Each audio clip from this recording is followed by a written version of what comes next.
Nabi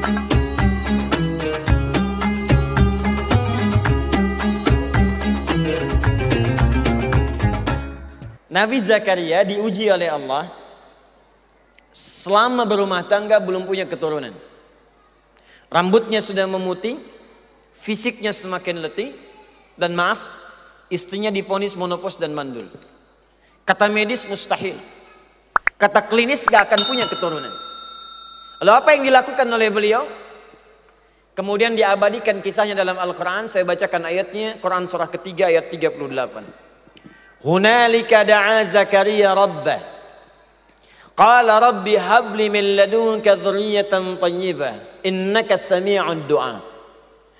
Kata Nabi Zakaria, ya Allah, langsung berdoa. Pergi ke mihrab, menunaikan salat, berdoa di situ. Perhatikan doanya. Kata beliau, ya Allah, manusia mengatakan aku nggak mungkin punya keturunan. Karena itu aku memohon kepadamu saja yang punya sifat pemberi tanpa batas. Ini rumus Pak Bu dalam Quran.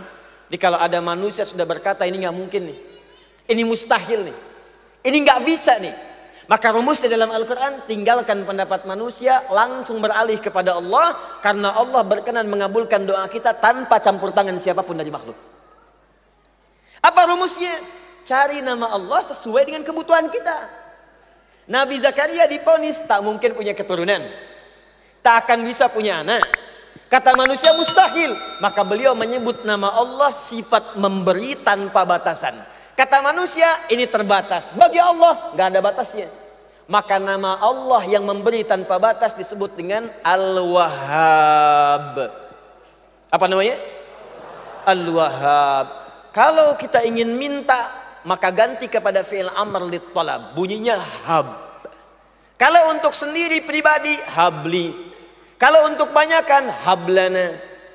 Rabbana hablana min azwajina.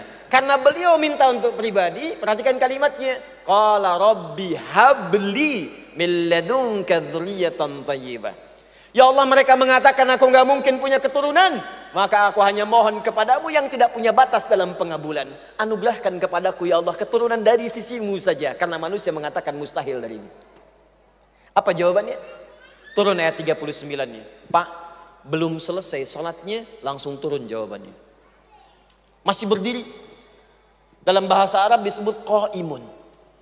Masih sholat, yusalli. Perhatikan ayat 39-nya. Fanadathul malaikatu wa huwa qaimun yusalli fil mihrab annallaha yubashshiruka bi Yahya.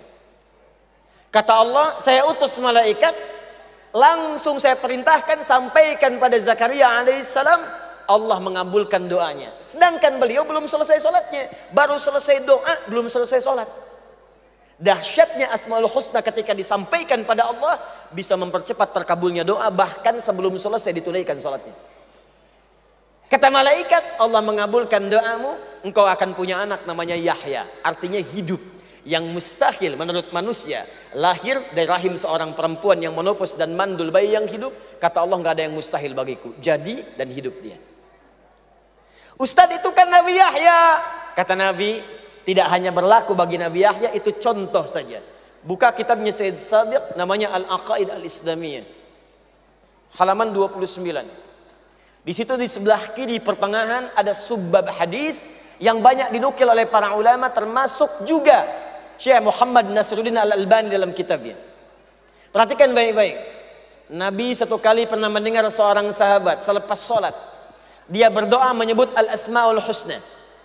Allahumma ushhidu bi annaka antallahal ahad as-samad alladzi lam yalid wa lam yulad wa lam yakul lahu kufuwan ahad. Disebutkan Al-Ahad, disebutkan As-Samad, disebutkan sifat-sifat Allah dengan sifat tauhidnya. Allahumma inni, perhatikan kalimatnya, Allahumma inni as'aluka an taghfira liya. Orang ini cuma minta satu, Pak Bu, ya Allah tolong ampuni dosa saya. Cuma dimulai dengan Al-Asmaul Husna. Apa komentar Nabi? Hadis sahih. Kata Nabi, atadri madza da'ut? Kamu baru nyadar enggak barusan kamu minta itu dengan apa? Kamu tahu nggak barusan kamu baca kalimat apa? Kata orang ini, wallahu wa rasuluhu a'lam, ya Rasul, saya nggak ngerti, Allah dan Rasulnya yang tahu. Kata Nabi, laqad da'auta bi asma'illahil a'zam, idza du'iya biha ajaba wa idza su'ila biha a'ta. Engkau baru berdoa mengawali dengan al-asma'ul husna, dengan menyebut nama Allah yang paling tinggi. Yang kalau disebutkan nama itu, setiap berdoa pasti akan dikabulkan, setiap minta pasti akan diberikan. Itulah al-asma'ul husna. Jadi kalau masjidnya sudah ada, fasilitasnya sudah enak, namanya sudah lengkap, tinggal kita bagaimana menggunakan fungsinya sesuai dengan apa yang diisyaratkan Al-Quran dan Sunnah Nabi Sallallahu Alaihi Wasallam.